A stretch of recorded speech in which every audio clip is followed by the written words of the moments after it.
So, for example, let's take the Hun, which is known as the ethereal soul. Now, the Hun is the spirit that's responsible for our ability to plan things in our life, our ability to have goals in life.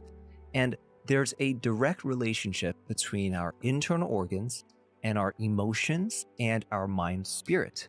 And even with our mind spirit, there's a direct relationship with our emotions.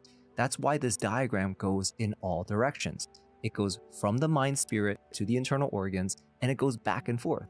It also goes from the internal organs to the emotions, and then it goes back and forth there as well.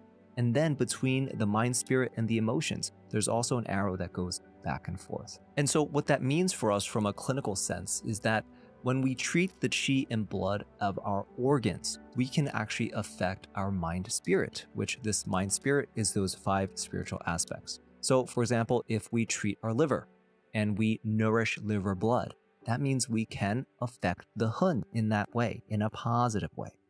Now, this also means though that if there's a pathology, like a negative thing, like a disharmony in the liver, then that means that the Hun can also be affected as a result.